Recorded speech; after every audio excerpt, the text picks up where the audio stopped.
بسم الله الرحمن الرحيم.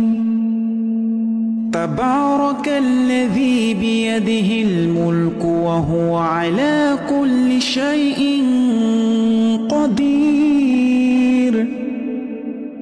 الذي خلق الموت والحياة ليبلوكم أيكم أحسن عملا وهو العزيز الغفور. الذي خلق 7 سماوات طباقا ما ترى في خلق الرحمن من تفاوت فارجع البصر هل ترى من فطور.